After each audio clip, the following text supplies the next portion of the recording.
Hello everybody and welcome back to a brand new video on the channel, guys. So I have for you guys today, I have episode 10 of the championship roundup, guys. So what we do in these videos, guys, we go over each and every individual championship match that has gone on this weekend. I give my bit of analysis for what I thought of the game, but what I want to know is what you guys thought of the matches. So for whatever team you support, leave a comment in the comments down below as to how your team performed this weekend. And in terms of the championship goes this weekend, it was quite a low scoring week, if I'm being completely honest. I mean, there was quite a few 1-0ers this week, and in terms of score predictions this week, I managed to correctly guess one scoreline. I think that was the Newcastle match, which did finish 3-0. I did successfully manage to predict that match, but in terms of your guys' predictions, I will put them on screen now. So if you did manage to correctly guess any of the scorelines this week, I will put your comment on screen now. So fair play to everyone who did correctly guess a scoreline. And yeah, like I said, it was quite, in terms of my opinion, I thought it was quite a hard one to predict, really, with how many low scoring matches there actually was. But we'll go into analysing some of the games now, guys, and let's just get into it. So the first game we have, guys, was the game taking place on Friday night between Burton, Albion and Birmingham. So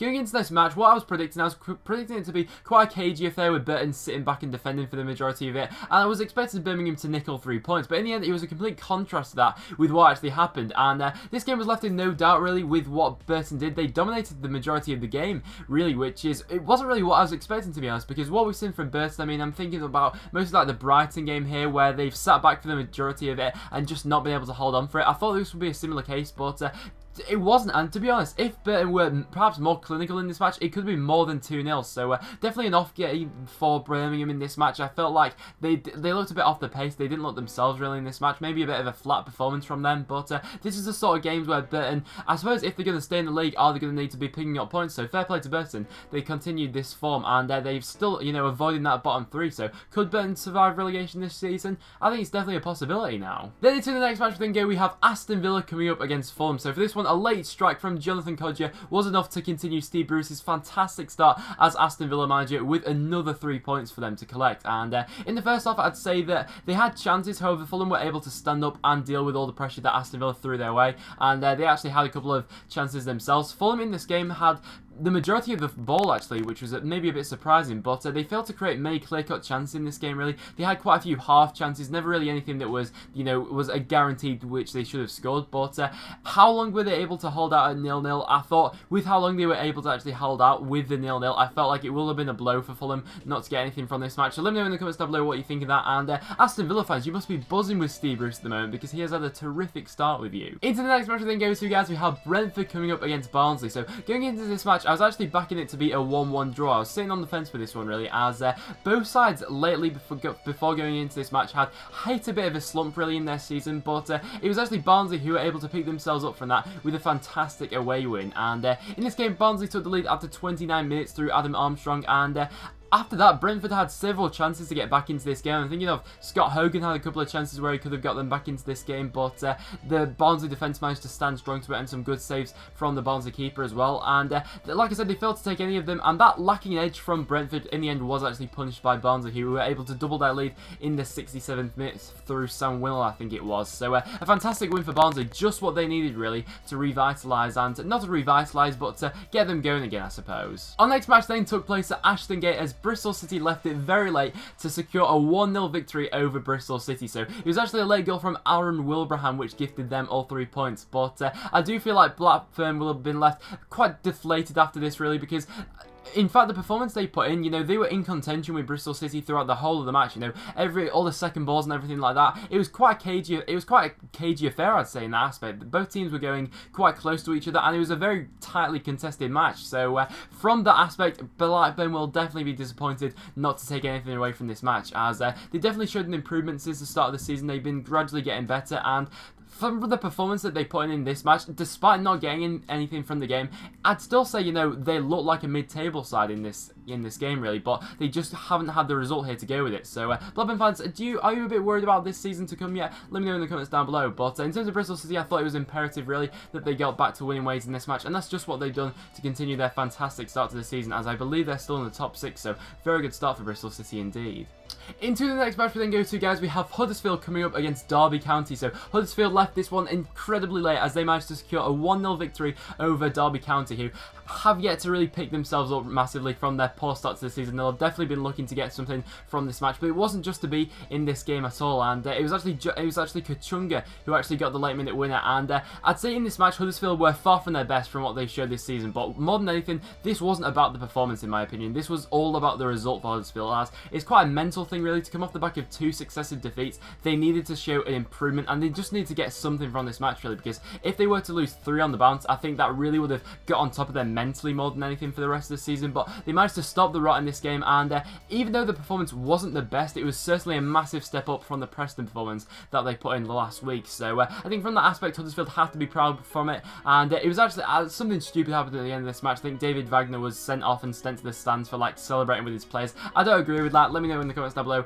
what you think of that, Huddersfield fans. But Derby County will definitely have been disappointed really with this one. I'd say it was quite harsh on Derby really, considering how close it was throughout the majority of the match. But saying that, going into a scoreline, you know, Derby really do need to, it's that cutting edge really that Derby do need to improve on this season. They need to be able to kill off teams really and to stick the knife in when it really matters. That's what they need to improve on most of all. The next match we then go into, guys, is Newcastle coming up against Ipswich. So this is the match which I successfully managed to predict. So it was actually Perez that took the lead for Newcastle after just 1 minute, and I felt like after that there was never going to be any other scoreline really. I mean, I feel like what Mick McCarthy would have tried to set out with Ipswich going away to Newcastle at St James's Park, I feel like he'll have put a plan in place to try and nullify Newcastle really and to stop them getting into areas, limiting their space and stuff like that. But when they score in the first minute, that really throws that out the window, as there's no point in holding on to, you know, a 1-0 defeat. You know, you need to try and go for the match, and in the end that played into Newcastle's hands really, who did manage to successfully get another win. And that's now, I think it's like 7 unbeaten now Newcastle are in the league, which is just absolutely fantastic for them. But I don't think you can really hold it against Ipswich, as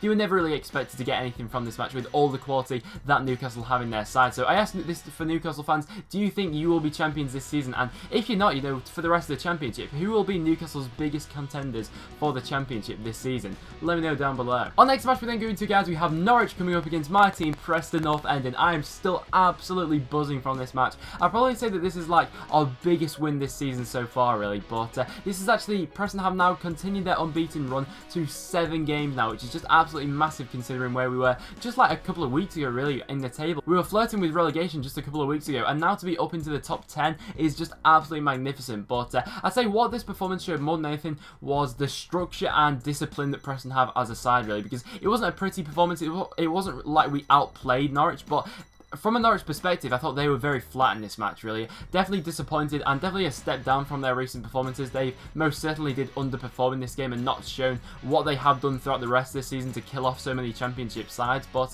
they look very flat. I mean, a couple of their danger men players I'm looking at here, like Murphy and Houlihan, looked very flat in this match. Couldn't really create anything. And in the end, that played into Preston's hand, who obviously managed to stay in this game. And up until the second half, when Alex Baptiste managed to capitalise on some very shoddy defending from Norwich, I must say that, to get the goal. And that's actually his 3rd goal of the season now. So being the right back to score 3 goals already is just absolutely fantastic for him. And I must give a shout out as well to Chris Maxwell, who made some massive saves in this game. But that's some great news for us. So Norwich City fans, what do you think of this game overall? Do you think you need to freshen up your squad a little bit? Because I feel like you've started to stagnate now, perhaps, as after the last 2 performances you've had. So maybe you need to freshen up the team a little bit. And Preston fans, what is possible for the rest of this season? Let me know down below. Next game we then go into, guys, we have Rotherham coming up against Reading. So first of all, before I go into anything about the match, guys, I must ask Rotherham fans, what do you think of your new manager, Kenny Jackett? I'd be very interested to know. From my opinion and my standpoint, I think it's an excellent move for Rotherham, really. I mean, looking at Kenny Jackett's track record with similar clubs, really, in that stage of the championship, he's always seemed to leave them in a better position than he has when he walked into the job. So, in my opinion, I think it's a good move for the club. I do, however, see there's still, you know, a lot of frailties in that squad, really. I think in terms of the personnel and players, I think January could be a massive month for Rotherham this year. But do you think he'll be able to avoid the drop? Let me know down below. But in terms of the match itself, I felt like he'll have been left disappointed as Reading were able to secure all 3 points. And as usual, Reading managed to dominate the possession. That's not really anything new to go by. And Rotherham will have been left disappointed, really, in this match, as they were in contention throughout the most of it. But it was just Reading. I suppose they sort of worn Rotherham down throughout this match, really. But in terms of a victory, this was actually a very big one for Reading, which keeps them just up outside the top 6. So, Reading fans, do you think anything's possible this season with the current squad you've got? I'd say consistency is the only thing that you're lacking at this point in time. And with a victory like this over Rotherham, a hard-fought victory, a dogged sort of style, let me know what you think of that in the comments down below. Our next match we're then going to, guys, we have Sheffield Wednesday coming up against Queen's Park Rangers. So, for this match, I feel like more than anything, if this game had taken place like 3 weeks ago, I feel like Sheffield Wednesday would have either drawn this match or lost this match and not held on to actually the victory. But I feel like this is sort of like a new Sheffield Wednesday side now. They seem to be building on a bit of momentum that they got, especially from that Huddersfield match. I felt like that served a surge of confidence within these players. But I can't help but feel like they should be putting teams away sooner than they are, and they should be scoring more goals. So let me know down below, Sheffield Wednesday fans, whether you do agree with that. But I can't help but feel like with the quality you've got throughout that squad and the amount of chances that you actually do create, you should be scoring more goals than you currently are. Saying that, you have been getting the results recently, and this victory has actually taken you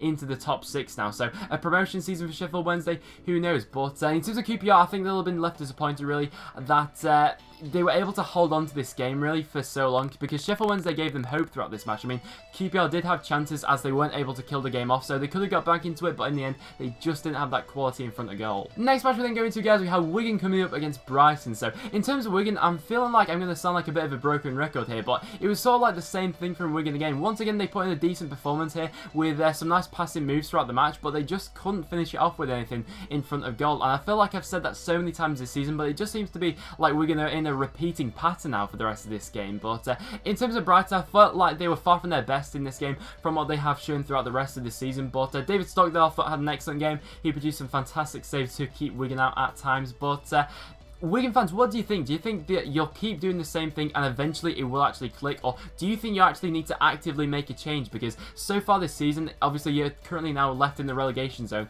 after this defeat, where I felt like if you had a bit more in front of goal to offer, you definitely could have got something from this match, because Brighton were far from the best in this match. However, saying that, with this victory, this has now taken Brighton into the top 2, so maybe Brighton will be Newcastle's biggest rivals this season, who knows. Our next match we're then going to, guys, we have Wolves coming up against Leeds United. So Wolves' poor run of form managed to continue in this one with a slim defeat to Leeds at Molineux. So in this game, Wolves had quite a few actually good chances in this game, but they just seem to flop in front of goal each time. So let me know in the comments down below what you think actually needs to change to become more clinical in front of goal, because Bod Vardsson, who you were relying on goals for throughout the majority of the first half of this season so far, really, his seems to be going on a bit of a goal drought at the moment, so the goals don't seem to be coming from there. So where else are they going to come from? And I feel like that is Wolves' biggest problem, and going to be this season, because Walter Zenga's come under a bit of pressure so far, but I don't think it's, it's a poor run of form. I think they're not won a match in like their last 5 games now, so let me know down below what you think actually needs to change. But in terms of Leeds United, it was a fantastic result from them in the end. It was Kemar Rufi, whose second half goal was enough to see off Wolves, and this was a good shift from the Wolves players. They put in a lot into this game, and they've actually moved up to the top 10 now, so maybe this will lead to a platform, really, and the foundations for being set for a successful season for Wolves this year and Gary Monk. What do you think of that, Leeds fans? Let me know down below. And then the last match we go into, guys, we have Nottingham Forest going up against Cardiff, where Cardiff managed to walk away with a 2-1 victory. And what can I say, but Neil Warnock, is he an absolute... He just works absolute wonders at clubs, it seems, because this Cardiff side looks... If this was a month ago, they look nothing like that side which I saw a couple of weeks ago from Cardiff before he actually came in, but they just look like a completely rejuvenated team now. So I'd love to know from Cardiff fans, actually, what do you think is possible under Neil Warnock this season? Obviously, you shouldn't be getting too carried away with it is still early days, but from what he's shown so far this season, who knows what's possible. But in saying that, I do feel like Nottingham Forest defending at the back sometimes, it was absolutely shambolic at times, and I feel like a change does need to be made somewhere, because I feel like Forest really seem to offer nothing if they don't have a Sombolonga or Bentner on the pitch, and with the injury record that both of them have, I feel like they can't be relying on that this season, and it probably will be a relegation battle if things carry on the way they're going at the moment. I mean, it's a lot of individual mistakes which are leading to these goals, but Cardiff were able to pounce on that, and obviously Nottingham Forest weren't helped in the second half by Thomas Lamb getting a red card. Obviously, it was a Cardiff player through on goal. He pulled him back, and that led to a red card in the end, justifiably so. So, Nottingham Forest fans, what do you think needs to change? Let me know down below. So, guys, that will now wrap it up for this episode of the Championship Roundup, guys. So, if you have enjoyed this video, make sure you leave a like. It is always massively appreciated. As well as that, make sure you check out all links in the description down below, and make sure you leave a comment as to how your team performed this weekend, guys. So thank you so much for all your continued support. It really does mean the absolute world to me, guys. But apart from that, make sure you follow me on Twitter as well. I always tweet before I upload the video. Definitely never miss a video ever again, guys. But apart from that, thank you so much for watching, and I'll see you all in the next one.